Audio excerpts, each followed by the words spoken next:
Live? Am I going crazy? I have no idea. I'm not seeing us live. I think Countdown is we still going on. probably just delay a little bit. Oh, yep. It looks like we're live. Welcome in to the Off-Brand Avalanche podcast. Coming off of a win, the Avs just beat the Minnesota Wild in a 2-1 game, close game. They got it done at the end of the day. Things could have been better, but before we get too much into it, boys, we need to do some victory shots. Let's go. Big dub. Cheers. Oop, spilled a little there. Billy, just go directly from the bottle into the shot glass. Yeah. Now there's some Smirnoff all over my desk, which is fine. That's why I was like, what the heck is going on? I splashed a little bit on the pour. So the Avalanche came out ahead in that one. Some things went well, other things didn't. I think we have quite a bit to talk about, partly pregame stuff, partly game stuff. I want to get some of the negatives out of the way first. Was Grubauer the only Av that played well in the third period? It looked like they kind of just... I don't know what was going on, but they looked like they lost a lot of their steam in the third. They weren't really generating the chances. Yeah. They kind of allowed the Wild to make a push, which isn't really something we've seen from the Avalanche at their best. Yes. Yeah, before we start... Oh, go ahead, Marshall. Before we start getting into discussion, are we actually live? Yes, we are definitely live on Twitch. I got a notification on YouTube that we're live, so we should be live. Okay, well, I'm not seeing it Yeah, thus I don't think far, we but are. I just refreshed. I don't think we're live on YouTube. All right, let me pull it up. Yeah, we're live on YouTube. We're just under a different stream than the one I originally made because Streamlabs connected them. Oh, really? Yeah, so we are live. Sorry about that, viewers. We've upgraded our software, so we're working out some kinks here. But I found it. We are new to Twitch. You know, this is our first stream on Twitch, which we are on now, which I think is good for us. Yeah. Yeah, I mean, you know, we're trying to make it more accessible for anyone to watch us. So, you know, we are open to suggestions and stuff too. You know, constructive criticism or just helpful suggestions or whatever. So just leave us those comments and let us know what you would like us to be doing. You know, that we're not already doing. So, you know, we're a pretty infant podcast, but we're for the viewers. So. Absolutely. Yeah, totally. So, back to what I was saying about Grubauer. Really, yes, he was the only Av that played good in the first period. And just the third period. And the third period in general was just bad for the Avs. They did not play their game. The Avs game is, you know, getting in your face in the offensive zone and sustaining the cycle down there and really just playing your game there. And the Avs were really just sitting back on their heels trying to protect that 1-goal lead, which is dangerous to me. You can't be doing that. Yeah. The Avalanche are fourth in the NHL in shot suppression so far this season, and it's because they don't play the way that they normally play, that they played in the third period today. Let me adjust my lighting here. The Avalanche today in the third period, like you said, Zach, were allowing the Wild to get their cycle going, get everything going in the offensive zone. They were letting the Wild have zone possession time. The reason the Avs typically don't allow very many shots is because it's not typically in our D zone very much. We like to go heavy on the forecheck, and when it is in our D zone, we like to break it out quickly, aggressive on the attack, get the puck, and send it the other way. So tonight, they got the win. They were lucky that Grubauer stood on his head in the third period and allowed them to do it. The Wild also just missed a couple nets, so that helped too. But at the end of the day, like, we're happy with the win, but maybe we need to see a little bit more out of the Avs in the third period. Yeah, I mean, I mentioned it to Zach. I thought the Avs looked really flat in the third period. Mm-hmm. And I think maybe this is a game that, you know, the Avs do have a tremendous amount of depth, and these are, you know, the type of games that we can end up winning. But at the end of the day, you know, the Avs are riddled by injuries right now. I mean, you know, Nathan McKinnon does take that headline, but then still, like Devon Tays, Eric Johnson, Matt Calvert, you know, the list goes on and on. That's still making a very big impact in the lineup. These are the kind of games that I feel like if we had all of the boys together, we would have run the Wild out of the ball arena. Yeah, and it felt I totally for a little. Oh, go ahead, Zach. I was gonna say I totally agree with that, Marshall. We would have ran them out of the ball arena, but just the fact that we were able to win a close 2-1 game like this with a bunch of guys out shows the championship mentality of this team, in my opinion. Yeah. I honestly felt like we were close to running them out of the building for a little while as it was. In the first two periods, I thought the Avs played really well. The one goal, we'll get to why it was dumb in a little bit, but nothing really. I didn't really think anyone was necessarily at fault. It was like Nichushkin just couldn't quite get his stick there, and Graves was maybe slightly out of position, but if anyone was at fault, it was the refs on that one, which we're going to talk about in a minute, but for now. Oh, my God. I think the Avalanche played very, very well in the first two periods. Cale Makar in particular made us forget about losing Nathan MacKinnon for just a second there. Yeah. Because he was out there doing superstar things. That move he put on Ryan Hartman. Let me explain to you guys why. Because it's the same move. It's the same move as last game. Let me explain to you guys why NHL defensemen can't adjust to that and make it stop working. Or NHL forwards in this case. When he does that move, he has that quick little cut. Cale Makar is if he doesn't have the best edge work in the world, he's top 5. Ryan Hartman read the play perfectly fine on that. He knew what Makar was doing as soon as he made the cut. He tried to make the cut at the same time. Cale Makar is a better skater than Ryan Hartman, and that's why he got through and Ryan Hartman fell over. Yeah, I wish that we scored on that play, because what a highlight that would have just capped off the play. It was wow. The pass was almost as outstanding as the move. Billy, I know you mentioned this on the last podcast. You believe that Cale Makar has the best edge work in the league. And tonight, on multiple occasions, he showed that. I also mentioned last podcast that I think, in 5 years or whatever, we can have a discussion on who is the best Avalanche player on the team. I think this might be a hot take, but by the end of the season, I think there could be a realistic chance that there is some sort of discussion that Cale Makar is better than Nathan MacKinnon. Look, if Nathan MacKinnon's hurt right now, Cale Makar is on a Norris pace. If Cale Makar wins a Norris, unless MacKinnon does win that Hart that we know he's capable of winning, I think you have a case. I think it's not necessarily quite as built yet. I think Cale Makar's a little young, but I do think there's a realistic path there. It's definitely a hot take right now. I think Marshall and I both, neither of us think right now expect that that's not what I'm getting will be better. But there is a path to that, I think, is what you're getting at, and I think I agree with you there. Yes. I mean, having a player on your team that's better than Nathan MacKinnon isn't exactly a bad thing to come across.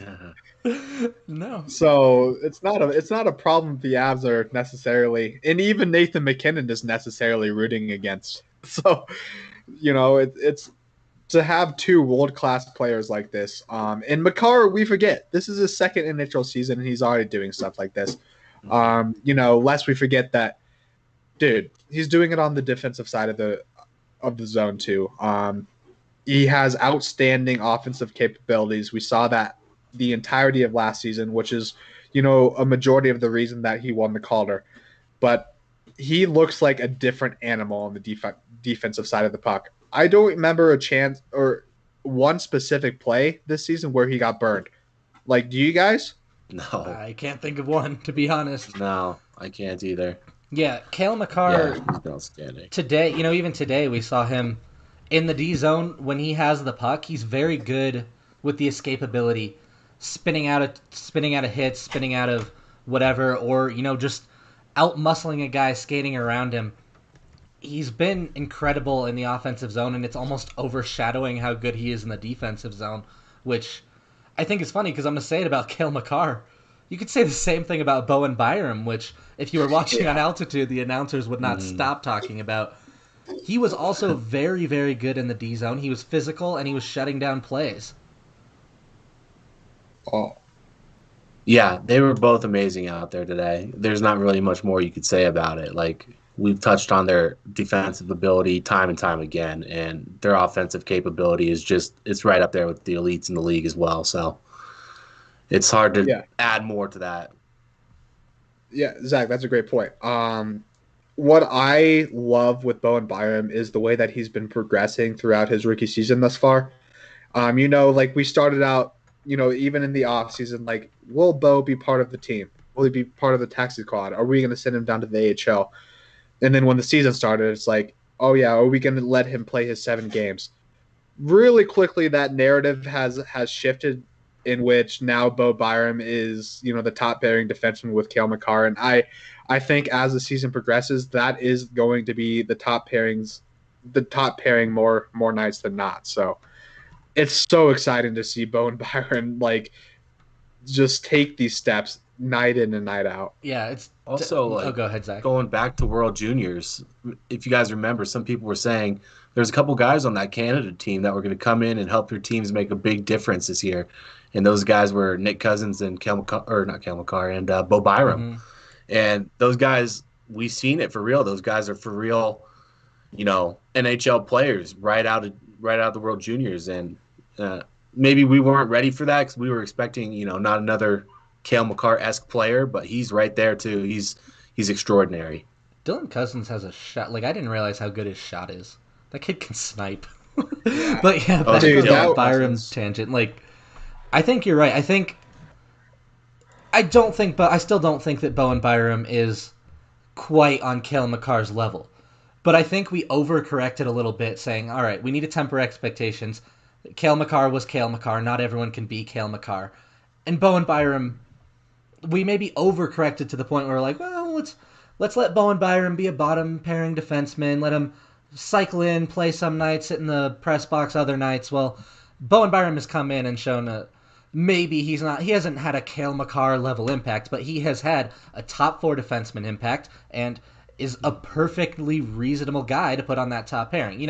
I'm not going to outright say that he's the second best defenseman on the team right now. I think Sam Girard is still the second best defenseman on the team, and Devon Taves has a case as well, but that's just because those guys are really good. Bowen Byram on a lot of teams would be a legitimate top pairing guy, and I think as he develops, as he gets better and better in his career, he legitimately can be the kind of guy that is a number 1 defenseman on 30 different NHL teams. The exception being the team that has Kyle Makar. Yeah. The thing about Bo, though, coming into this rookie season, the expectations were tempered, just because of the fact that like Cale Makar and Quinn Hughes both had outstanding rookie seasons, amongst the likes that we haven't seen, really maybe even ever. Well, maybe not since like the 80s or the 70s or whatever. But Bowen Byram is just a different type of player. He doesn't play the same style as Cale Makar. Cale Makar is literally a fourth forward on the ice at many times.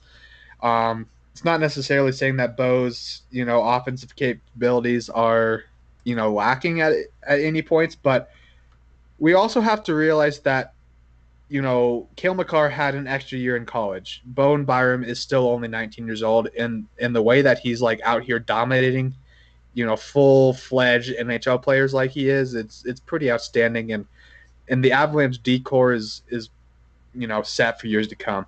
One more thing, it's like, going into the season, we knew that we had like 3 set in stone top 4 defensemen. With Devon Taves, that was a huge pickup for the Avs. We know what we had from Girard, and we know what we're going to get from Makar. And, it was still up in the air. It's like, is EJ going to fill that spot? Is Graves going to fill that spot? At this point, Byram has completely stolen that spot, and there's no reason for me that we should be taking him out of it. Yeah, and I think EJ is still going to get his minutes, which is fine because, with some of these young guys, like maybe Cale Makar played a little over 25 minutes tonight.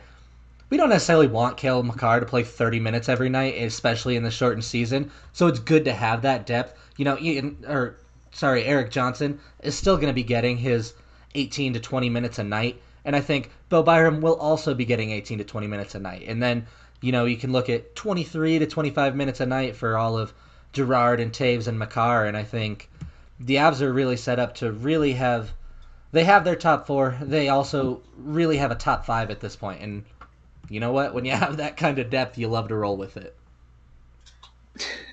Yeah. Yeah. One So you thing guys that, want? Oh, go ahead, Marshall. well, really quick before we kind of jump off of this topic, Hmm. I think it's really interesting the line combinations of that that he will throw out there on the defensive Mm-hmm. pairing. I know we talked about this a few podcasts ago. It's like, hey, there's not necessarily like a first pairing. There's not necessarily a second pairing, but then there's a top four that can roll. Like whoever out there. Really, tonight there was just a top five. Like Gravy was out there playing with Makar at different times, and Hmm. literally, I think every single defenseman outside of Jacob McDonald was playing with each other at a specific time, and I just think that's kind of interesting. The trust that Bednar has in his decor. Yeah, and Yeah. Jacob McDonald, interesting to me tonight. It's interesting the past two games that he's even been in the lineup. It struck me at first as a little odd, trading for Patterin and then even putting Jacob McDonald above him on the depth chart. But McDonald, after not doing much last night, played really well tonight. I thought he activated on offense at a lot of the right times. He made some good defensive plays.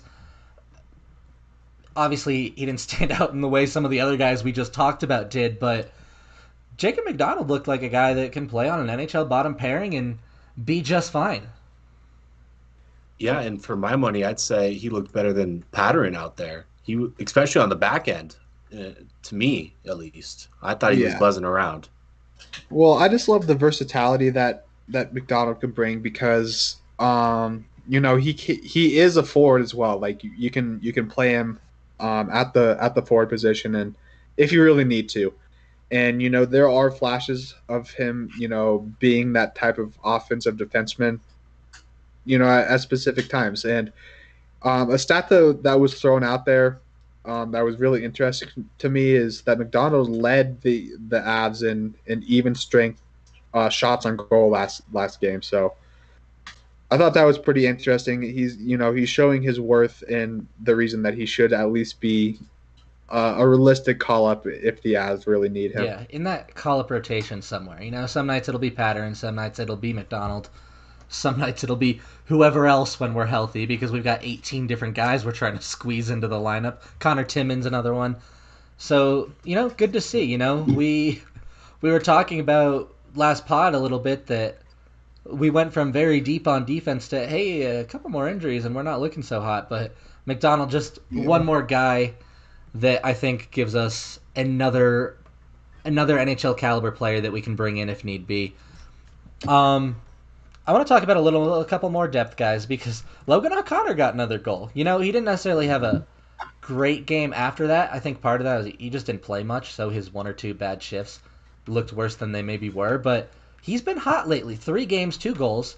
Marshall, when we were talking about Logan O'Connor before he started playing this season, my biggest concern was, well, yeah, we know he brings energy, and we know that he's defensively sound, if not elite, and we know that he can carry his weight on a fourth line. The concern was what kind of offensive capability does he bring? Because in his career to that point, he'd had about 2 goals, and they were good goals. But in 21 games, maybe you'd like a little bit more. 2 goals in 3 games this year. So I'm not going to say that question's answered. You're not going to score a goal where the puck bounces wildly and then you ramp up off a defender stick and then through a goalie. You're not going to do that all that often. But it is good to see Logan O'Connor getting involved on the score sheet and playing well while doing it for the most part. Dude, I mean, honestly, so the third line or the fourth line, sorry, they each played about 8 minutes, each guy, and I think O'Connor was the only guy that like truly stood out. I Mm-hmm. think Sheldon Dries, not necessarily a great look taking a penalty like directly in the first period, but dude, LOC can skate. That's another thing. Like Mm-hmm. we have been a bit harping on his offensive capabilities, but I mean his chances will come if he has that elite skating ability. And honestly, every chance that he gets, he just goes out there balls to the wall, and that's really all the Avs are asking out of their fourth line right now, especially because this is a completely makeshift fourth line. Like Jost was elevated to the third line tonight. Um, it was it was completely a fourth line made out of AHL guys on a consistent basis, and LSE was the only guy that I truly thought stood out from that. And the way that he's playing right now, it might be hard for the Avs to take him out of the lineup. Yeah, it's gonna be a real conversation. Luckily, like while the Avs are like overly injured right now, 1 or 2 injuries is normal. So I think he's definitely gonna. There's definitely gonna be some openings a little bit even throughout the rest of the season. So I think he's definitely gonna get his games in.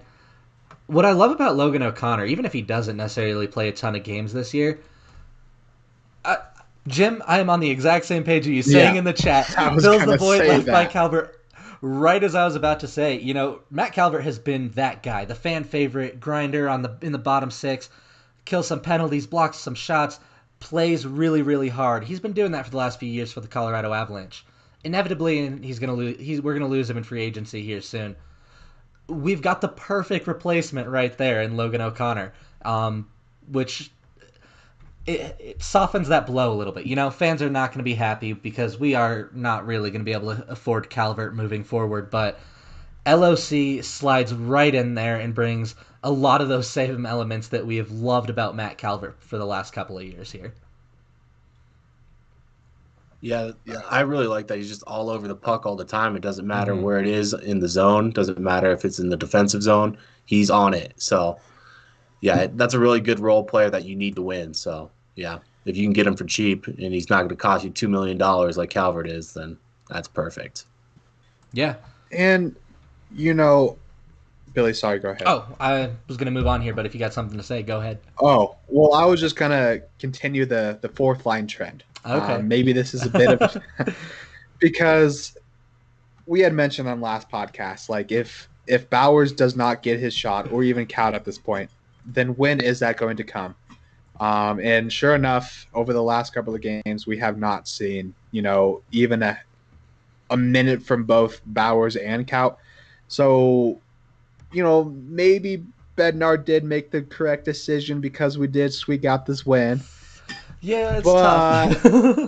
It's still like, come on. The fans are itching for it. And, at the end of the day, I feel like maybe even the Avs players are itching to see some of these prospects that were so renowned, over the last couple of years.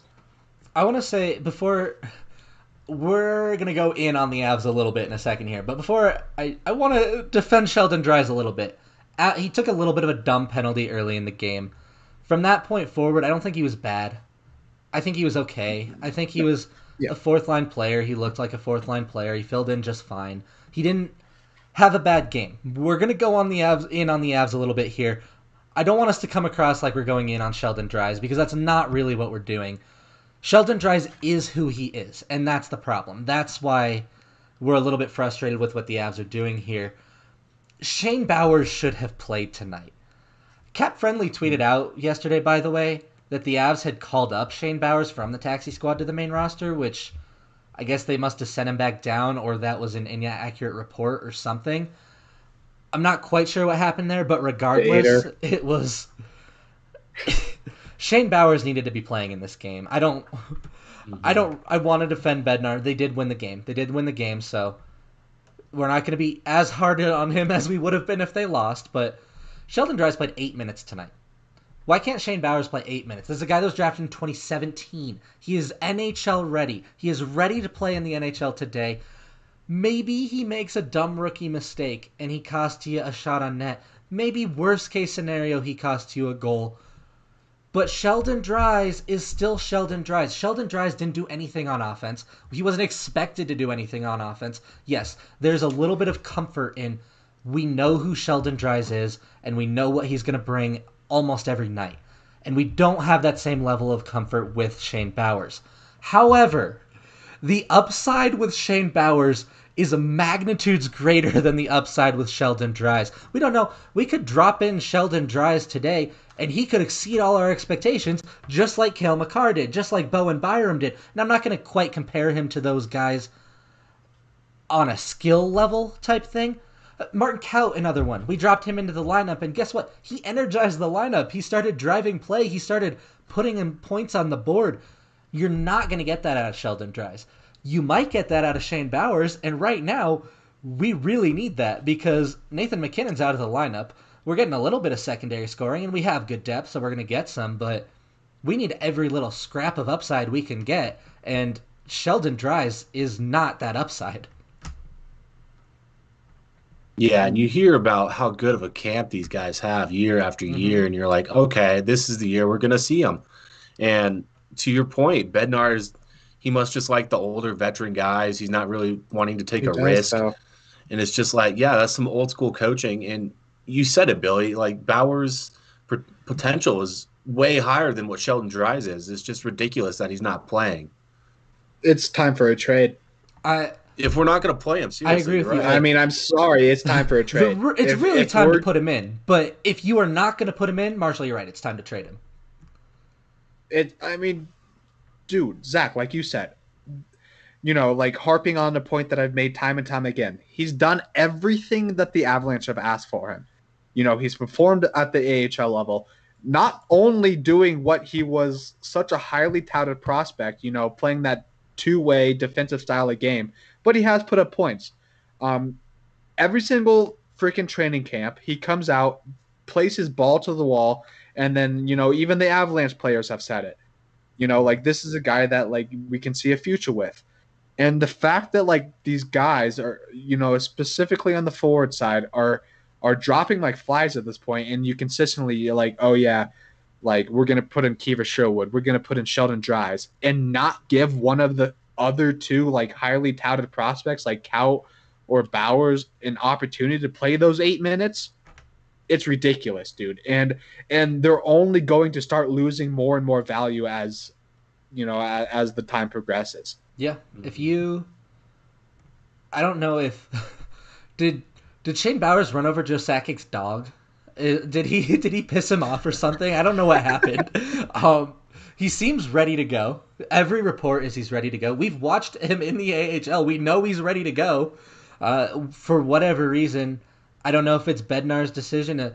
All reports, or the way Bednar talks about Bowers, he seems to love him, but the actions speak louder than words right now because he isn't playing him. He isn't letting him have a shot. He hasn't played a single career game, and he was drafted over 3 years ago. So, yeah, I don't know what to do. What we do is you trade him. I'm sorry. At this point, dude, we have been talking about this. It's even when the Avs were starting to get this injury bug, once Belmar and Calvert started going out, we were talking about it. Shane Bowers should be the call-up, and if not, then it's time to trade him because he still has some trade value. I don't know necessarily what we'd fetch for him, but at the same time, you got to give this guy a chance.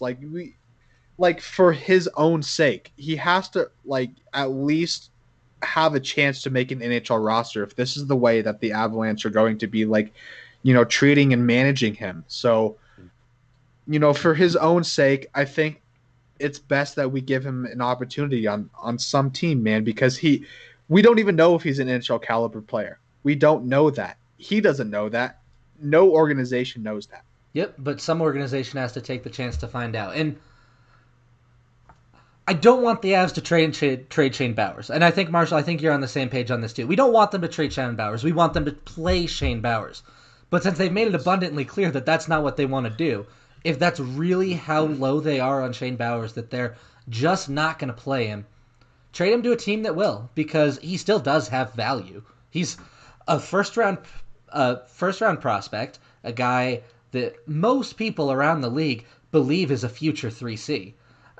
Probably not a top 6 forward, but a very strong 3C, which is probably your 7th most important forward when you're talking lineup. Centers are a hot commodity in the NHL. The Minnesota Wild would kill for Shane Bowers. They'd kill to have him in their lineup right now. Yeah. And the Avalanche have ample opportunity to get him some ice time and refuse to do it. So, maybe Shane Bowers had a bad practice yesterday and they're like, well, we can't give him the night now, but maybe we see Shane Bowers in the next week. Maybe maybe we will feel bad for going so hard on the Avs in a week or two when they finally play Shane Bowers and he looks great. But as it stands right now, I think we are justifiably frustrated with the asset management aspect of it, the on ice aspect of it, just all around. It's a puzzling decision to say the least. The Avs did win the game, and I want us to get excited because I don't want to. I don't want to be Yeah. too down on this kind of game. Let's talk about a guy that we have been hard on, and I think rightfully so. But JT Compher didn't have a bad game tonight. I thought he played pretty well. He didn't look like he belonged on the first line. I understood keeping the Yeah. second line together. It's not the choice I would have made. JT Compher wasn't bad. Gabe Landeskog was kind of bad, and that made the whole first line a little bit Yeah. ineffective. So JT Compher wasn't necessarily good either. But I want to highlight what I texted Marshall and you said was his best play of the season, which resulted in a Minnesota Wild goal. But that's on the refs, not on JT Compher. Oh, BS. Rao comes in with the blindside charge on Cale Makar. That should be the penalty right there, right? Like that should be over. That hand up. Let's get that guy in the box. That was a charge very clearly, but it wasn't. And JT Compher took issue with that as well as the hit, and he jumps in. I You have to appreciate that in a guy that made it very very clear because that hit wasn't to rub Cale Makar off the puck, right? Ryan Suter had already pinned Cale Makar. If Rao wanted the puck, he could have stuck his stick in there and got the puck. He wanted to take Cale Makar out of the game, which is why he waited till his head was down, waited till he had nowhere to escape to, because Ryan Suter already had him pinned, and lit him up right in the face. So I'm not going to outright say that he necessarily was intending to injure, but it's a bad look, at least. At the very least, it's a bad look. It should have been a penalty. It wasn't. Very proud of the way JT Compher, who, while he's a gritty player, is not necessarily a fighter, said, that is not okay. We are not playing that game today. Uh, he drops the gloves immediately. And you know what? Rao didn't try any more charging on Cale Makar after that. So yes, even the result, you know what? Minnesota scored. Whatever. I'd rather let Minnesota score one goal than let them keep running our guys all night. Yeah, and just the refs in general, they kind of had a tough They night did. tonight as well. They had Yeah, kind of a tough night, and I just want to kind of touch on the hit.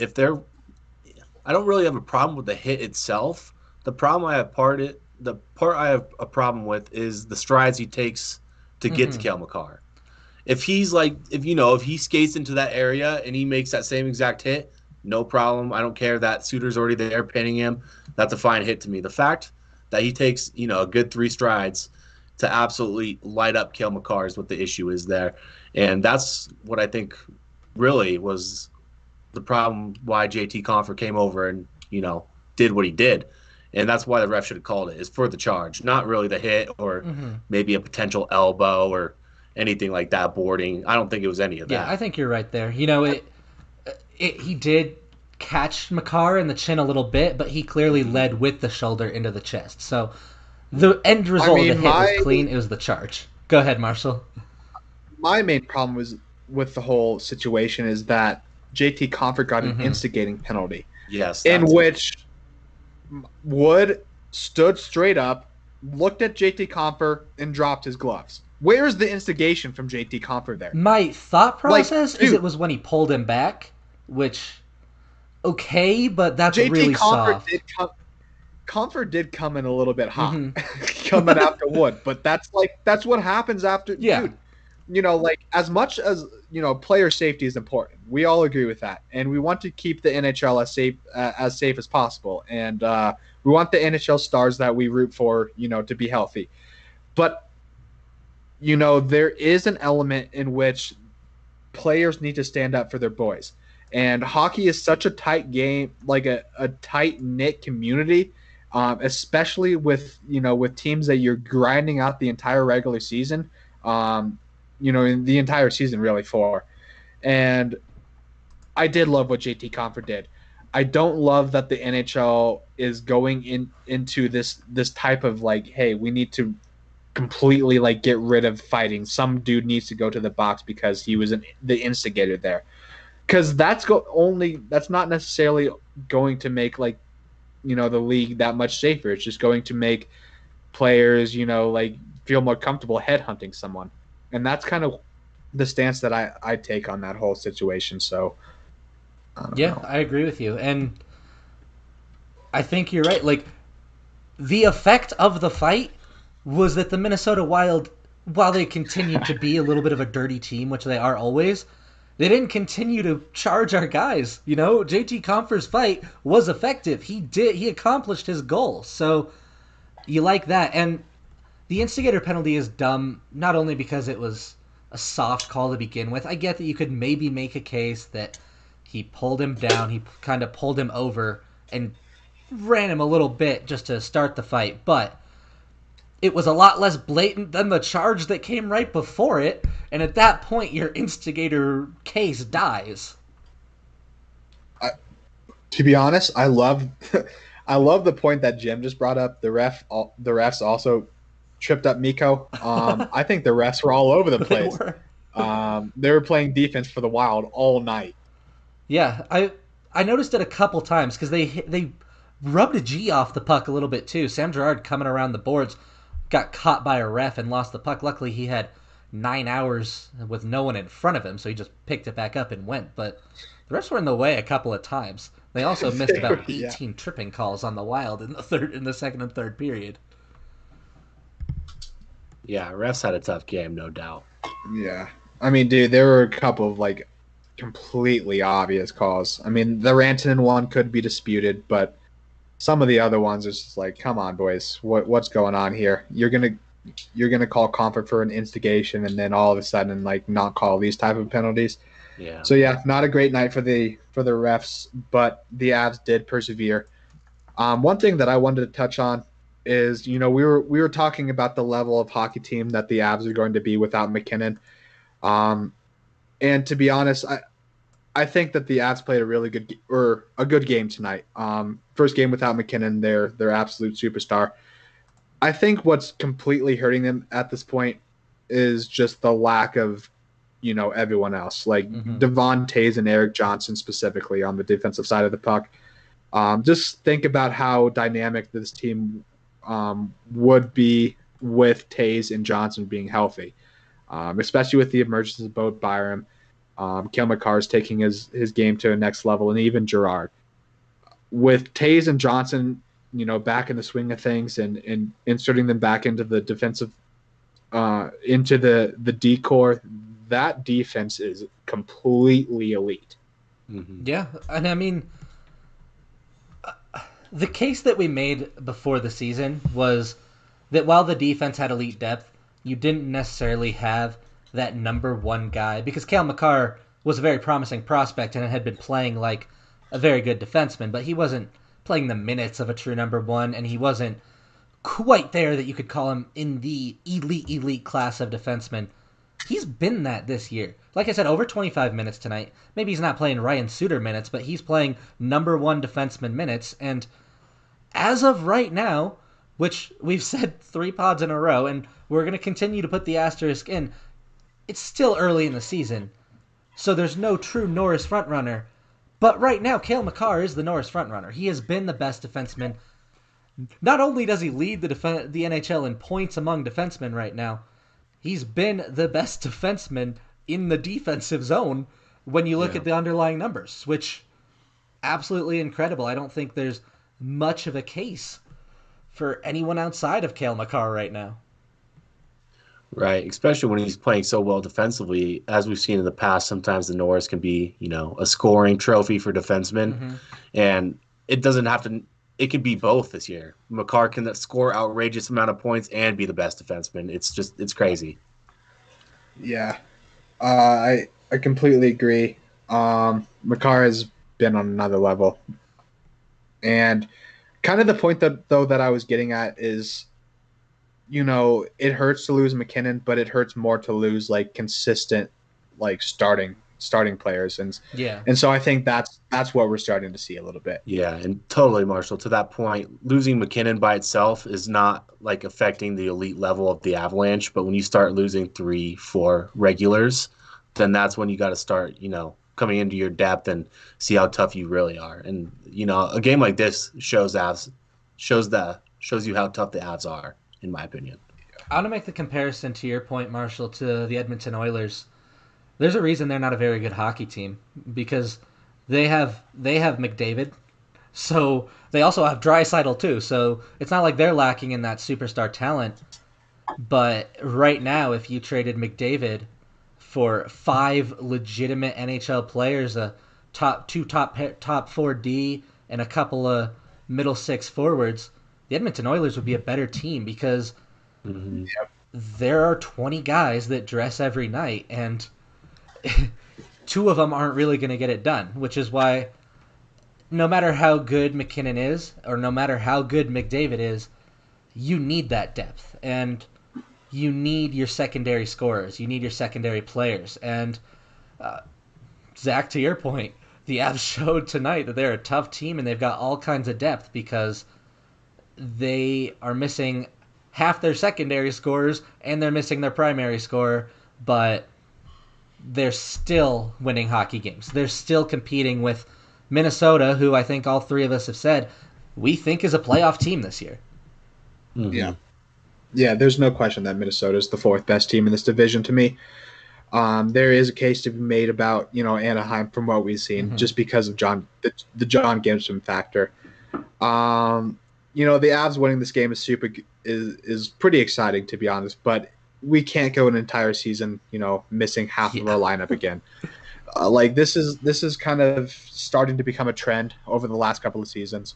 Just injury bug after injury bug. Like when Makar lost his stick in the first period, I'm pretty sure all of Avs Nation took a really big gasp because they're like, oh my goodness, there's no way this is happening to Makar.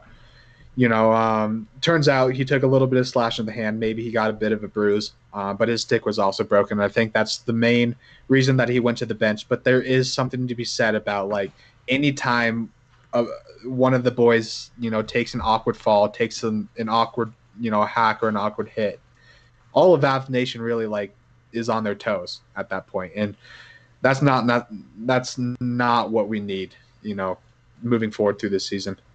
Mm-hmm. And talking about a couple dirty hits, what happened to Rantanen, with that knee-to-knee that's just a dangerous hit. I kind of disagree. It's something that just can't be. To be honest, he stuck his knee out. That's the only I don't reason think that he did stick his knee out. I think Rantanen. He totally did. He got beat. I think Rantanen tried to go around, and I don't think Rantanen went far enough around. It's hard to see on, because it's very in the gray area. Personally, to me, it looked more like a good defensive play where Rantanen, when you're going to try and go around a defenseman like that, sometimes you're going to get clipped. And I think Hunt tried to get his whole body in there. He tried to get his shoulder to lead with, and he did catch Rantanen in the leg a little bit, but I think that had more to do with Rantanen going to the side than it really did with Hunt trying to clip him. So there were a lot of dirty hits in this game. I agree with you there. That one in particular, I don't necessarily think was quite as dirty. I gotta disagree with you there. I think it was I also extremely disagree. dirty. Fair enough. Rantanen's cutting back to the middle of the ice, and you get beat not necessarily cleanly, but you cannot be sticking your knee out like that, especially when that's the main point of contact on the player. And the fact that I know they don't know because they're probably watching this the similar way on the broadcast on altitude, but they call it a hip check in live action. I'm just like, bro, that is not even close to a hip check. That is a dangerous play. But so both those, what we're talking about, cheap occurrences happening in this game are happening with the same exact player. So at what point is he, because that hit was from Hunt, right? No, the one on Makar was from Rao. That one was from Hunt. Oh my goodness. Hunt was the one that fought. No, it was Rao that fought too. Oh my goodness. Okay, so never mind. Okay, you guys continue on. Yeah, I guess really my only disagreement is I didn't look to me like he really intentionally stuck his knee out. So we're just gonna have to agree to disagree there. We can look at the replay and it's not necessarily super clear, but we can agree that those type of plays should be eliminated from the NHL. If Whatever intentional, kind of fashion absolutely. that is, if intentional, but at the same time, it's like, bro, there. I feel like the NHL is kind of in like a middle ground right now, in which they're trying to, still instill that type of physical presence, but then at the same time they're trying to protect player safety. And so I don't necessarily know how you do that. It's especially with the game evolving into such a high paced type of game. Plays like that will inevitably happen. But then also plays like that, if it was a second or like a half a second earlier in which we saw Hunt stick his leg out a little bit more, we could be looking at a 5-game suspension from him. But just because of the fact that Rantanen was moving at like 18 miles an hour or whatever he was moving at, and cuts back really quick, and Hunt, sticks his leg out maybe just a little tiny bit or maybe not.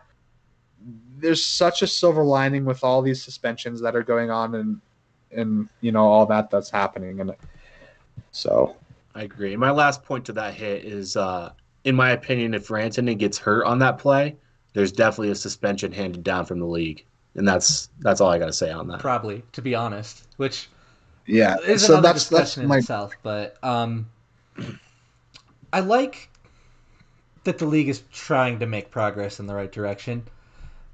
Sometimes they're like a little inconsistent is really the only word for it, which we've talked about for a couple of years now, but it's definitely it's something that they need to work on. They need to work on doing a better job of suspending the right guys, calling the right thing. Video replay is something that every sport talks about. Sometimes you gotta be able to call a penalty on video replay. That's my opinion. Yeah. On the going back to the Comfer fight. If we're allowed to call a penalty on video replay, Comfer doesn't get the instigator. Maybe he still does, but Rao gets a charge for sure. yeah. Yeah. I think kind of maybe moving off of this topic a little bit, transitioning into one thing that I really noticed tonight, especially with being McKinnon out, was the lack of power play productivity. Can't say that word very efficiently ever, but I think the main difference that we saw from McKinnon being out of the lineup is the power play just really couldn't get anything going, especially with Comfort being elevated onto that first unit. Yeah, Comfer's a weird choice to me, but I don't know why the Avs don't like Sod much on the power play. I feel like he could have played that role really well, or rather the front of the net role pretty well as anyway, but one player makes a huge difference on a power play, especially when that player is the guy that is touching the puck 40% of the time when you're out there. McKinnon almost it's McKinnon to Makar until they find a play on the power play. That's what the Avalanche like to do. So taking him off of it, it makes sense that they're going to lose their groove. I'm hopeful that maybe it starts to click. Makar will go to the other side, play with a Rantanen a little bit, let Kadri get some one-timers on the other side, things like that. Or maybe he'll just find the chemistry with Kadri, whatever it is. But I'm not necessarily too worried about the power play. Well, more than I already was coming out of tonight. But it is something to monitor at the very least moving forward. Mm-hmm. One thing that I thought was super interesting with JT Compher being on that first unit is that they ran the same exact entry play, but just with JT Compher completely replacing McKinnon. It's like, right? That's pretty crazy. You know what I'm saying? It's like Yeah. their entry zone play is always like drop back to McKinnon, who's balls ahead going into the O zone. Maybe entering it himself or just making a pass up to the blue line. JT Compher was the literal replacement for McKinnon, and that's my main problem with PP1 tonight. It's like, dude, JT, what kind of asphyxiation does Bednar have on JT Compher that we're just not seeing, and maybe just everyone in the entire hockey world and Avalanche country is not seeing? JT Compher is a perfectly decent bottom six 5-on-5 player. He's been atrocious on the penalty kill. Even today we saw a play where he had a chance to get his stick in a lane and didn't, and then coughed up the puck. It's just a weird play that led to a Minnesota scoring chance. He's atrocious. I don't want to call him atrocious, but he's bad. He's bad on the penalty kill. He shouldn't be out there. He's not great on the power play either, and he's certainly not your number one option when it comes to zone entry. If you want to do that so badly, let Rantanen skate it up at first and drop it back to Makar, or just let Makar skate it in. Yeah. Dude, the Avalanche power play entry, their entry zone plays relies on explosiveness. Because of McKinnon. The second best option that you have on the team is Makar. Third best option is Rantanen. Where does JT Compher rank on that list? He's after Burakovsky for sure. He's probably after Kadri. He's almost certainly after Landeskog. I don't know why he's the guy carrying it into the zone. But dude, it's sorry, Zach, go ahead. I was just gonna say it's just one of those things, another interesting decision by Bednar. So I don't know. As long as you're winning games, though. Yeah, you're right. And it's hard to criticize him when we're winning, even though he does make a lot of weird decisions and I think that's what it is. It's weird decisions because I think all three of us are in agreement that Jared Bednar's a very good coach. He's good at making his adjustments. His system has worked for the Avalanche. He's a good coach. He just 2 or 3 tendencies he has that just are baffling. Yeah. Yeah, absolutely. But, at the end of the day, we got 2 points without Minnesota getting 1 point. So that's we'll take it. Being a better on the -1.5 Avs money line, I hate Joe's missing that. Joe can't even finish when there isn't a goalie. I love Tyson Jones. He hit the post, and I was like, come on. Give me a break there. I think that's just a perfect summary of Joe's season. Exactly, Zach. I don't care who it was. Jost is dude. We were hard on Jost. We have been hard on Jost. He fits in perfectly for the Avalanche right now. But that was such a Jost type of play. It was. Do all the work. Get down there. You've got the scoring chance. The net is empty. Oh, post hit you the say? Post. It's come on. Yeah, but it's frustrating. I'll live with it because the Avs got the win. Exactly, and that's the main takeaway. I do want to do a new little thing here. I want to do a couple of roundup question. Topics. I want to do a comment question. Okay. Marcel, do you have a random topic? Because that'd be a good comment question. Okay. Well, I was kind of thinking of transitioning into a little bit of more lighthearted type of questions or topics or anything like that. So I think that could be something that fun that we could do. I have a couple things here. So, for one, what do you guys think about the new pants? I love those. I love those. I think so too. I love those too. I think they like you were saying, Zach, they matched really well, and they just kind of, I don't know, they pop a little bit more than trim. Just the navies. Mm-hmm. Yeah.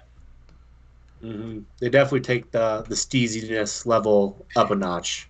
Yeah, because in my opinion, these are some of the greatest third jerseys of the NHL, and these new pants, dude, they look so good on TV. Mm-hmm. Yeah. So I want to use, based on that, I want to use this for our comment question, and then we'll get into your other topic, Marshall. But everyone in our live chat, and if you're not watching this live, in the YouTube comment section, any kind of comment section, for whatever platform you're on, I want to drive a little bit more interaction. So that's why I'm doing this, really. But of all the Avs uniforms that we've seen so far this year, and I'll throw the reverse retros in there too, because if not, there's not really a debate. But which uniform is your favorite? Is it the thirds that we saw tonight with the nice new pants with the nice trim? Is it the reverse retros? Is it the homes with the blue? I know some people are fans of those. Or I love them. Or are you just out of your mind and you really like the whites? So let us know in the comments or the live chat, wherever you're at, what is your favorite Avs uniform that they're wearing this year? Jim says it, dude. Jim freaking says it. Pants at home, awesome. Pants away dude, it's atrocious. It really is. And I have been the guy that's been harping I love the way that the blue has been implemented into our home unis, but the away, it just does not look good. It just doesn't, man. And I this is going to be a one season type of thing. because it's the 25th anniversary. So I fully expect them to go back to the blacks. But in terms of like the way that they match with the home unis and stuff, I love them. However, dude, I've always been, a really big, advocate for the third jerseys, and there's a reason that I own a McKinnon third jersey, and just this a little bit of a twist on the Breezers makes it all that much better.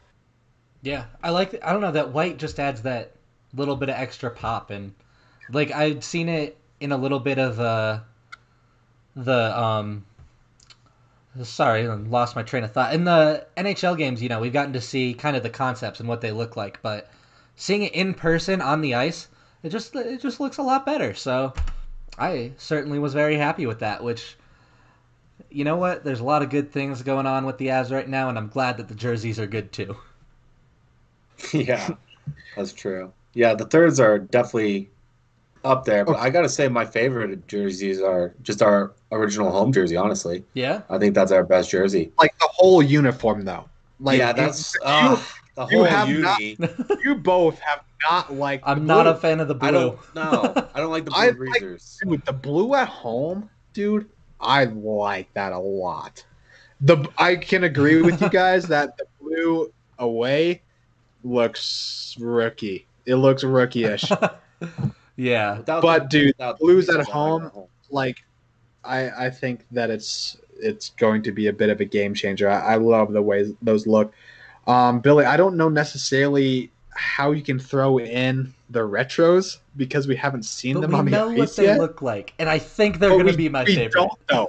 We don't know because, exactly, but we have a pretty good idea, but we have a pretty good idea, but at the same time, it's like all of it is hypotheticals, which was the every single uniform that's ever released. We're like, oh, we should see this on live television. So we don't know what the retros are going to look like yet. We cannot throw those into the conversation because I feel like if we did throw those into the conversation, then we might be having a different conversation. I don't know. I think I'm really excited for them, and Oh, I am too. I think they're going to look good. Is. I mean, it's not like we're totally in the dark. Like, we don't know exactly what they're going to look like on TV, and it might change our opinion, but we have a pretty good idea. We know what they look like, and we have a pretty good idea of what the feel's going to be. They do look like a Walmart team when they're at the away. They do. It's bad. It's bad. I hope they need to do something about that because it's not great. Can we all agree, though, that all our jerseys are still better than the Wild Subway jerseys? I hate those. Yeah, dude, they did look like Subway, but I didn't think they were that bad. Okay. I think they looked actually pretty solid. You're a fan of Subway. Like, I get it. You like Subway. I like Subway. Yeah, but we don't have a Subway up in Steamboat. That's unfortunate. So it's yeah, but dude, I think like you can point out any color combination and point it to like a corporate chain and be like, this is. But those are very specific colors and very specific shades and very bright colors. They do they look like Subway, but it's why is that a bad thing? I don't know. I'm not necessarily a fan of it. I got distracted. I wanted a sandwich halfway through the game, okay? Billy just got hungry. Yeah, that's why I hate him, honestly. The truth comes out. It was because I was hungry. Okay, do you guys I mean, I kind of like this little dude.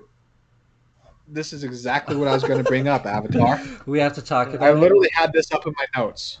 Okay, I blame Adrian Dater a little bit here for bringing this up because it wasn't going to be a conversation until he said, "Oh, the game's going to be available on NBC," which at no point was true. I don't know if he just got confused. We've been talking about how the NBA games have been available, so maybe he just thought since it was nationally televised, it was going to be a thing.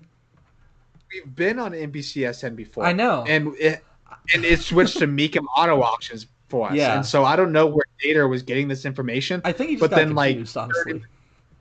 30 minutes later, no, I don't know, man, because he being like a national, like Avalanche reporter, you'd think that he'd know some of this information. You would think. But okay, but besides that point, dude, the fact that it's been this long is getting to be extremely Yeah. ridiculous. That the Avs are this good, even the Nuggets are this good, and locals can't legally watch their favorite teams play. It's ridiculous on both accounts. Actually, like that Comcast isn't willing to work out a deal with Altitude, and that Altitude hasn't worked out some sort of streaming service. Yeah, there's a solution for Altitude, and it's weird that they haven't found it yet. You would think they'd be doing everything in their power to get these games out somehow, some way, and that has not seemed to be the case. I don't know. Maybe they're doing something crazy behind the scenes, and there's holdups we don't know about. Like, we obviously don't have all the information, but from the information we do have, it's ridiculous. It's way too long. 2 seasons now. I'm tired of Dude. it. I just want to watch. I just want to sit in front of my TV and watch the Avalanche without stream lag, without buffering halfway through each period, without all of it. Without worrying who to like. Half the time I'll text Billy like, "Hey, that was sweet," and Billy's like, "Dude, I'm way behind." Right? And vice versa. There, it's like, "Dude, Billy, come on." Krim, who's probably in the chat a couple of nights ago, I was like, "Krim, don't spoil anything." And then he's like, "Oh, okay." He's like, "Let me know when you see it." And I'm just like, That's a spoiler, Karim. Right. "Come on." It's really just a huge slap in the face to the fans, like your supporters. Like, what the heck are you doing? This is like what probably a good portion of the fan base that can't watch the games at this point. Dude, It's really ridiculous. I mean, how many people have DirecTV? I know my dad does. Well, and so when I go to my house, down in Aurora, I'm like, oh, sweet, maybe the Avs are playing, so I can actually watch this on, TV.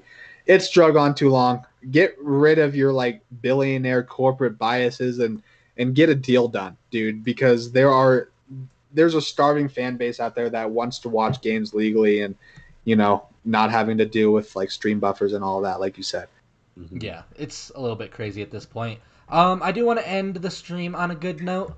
So let's, as our final topic, let's talk about something that I kind of forgot about. At least I forgot to bring it up. Val Nichushkin scored again on a really good play by Jonas Donskoy. And Nichushkin, our biggest question mark for him was regression, and he's answered that by scoring 2 goals so far, which for him, really good pace. Really happy with that.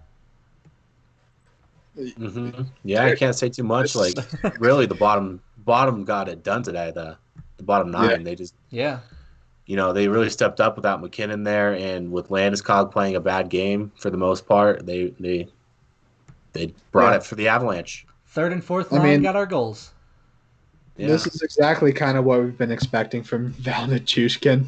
The last couple of seasons, just not a whole lot of expectations, but then continues to at least produce in his terms and play a pretty solid defensive style of game. So yeah, I'm happy for him. I'm happy that he has a roster spot, and there are plenty of players that will be brought out of the lineup before Nichushkin, in my opinion. Cough, cough, JT Compher. Well, we think it should be JT Compher, but let's be honest, the way the Avs love JT Compher, that'll never happen. But at the end of the day, we're proud of how the Avs pulled out the victory tonight. Have been pulling out quite a few victories, and we're going to keep reporting on those victories. Stay tuned. This has been a little bit of a long podcast, which is nice. When the Avs get a little bit of an earlier start, we get a chance to talk for a little bit longer after the game before we all fall asleep, which I like. Yeah. So, we've even got a couple of really early ones this weekend. So that'll be interesting. But that is all we're going to give you guys for today. If you are still watching us in that live chat, go ahead and subscribe to the channel. Less than half of our views right now are coming from subscribers. So all of you guys that keep on watching, just go ahead, take that plunge, subscribe to the channel. We appreciate you. Leave a like on this video if you haven't already, especially if if you've watched the whole thing and you've enjoyed it. Just hit that like button, helps us out quite a bit. Answer the comment question in the comments, and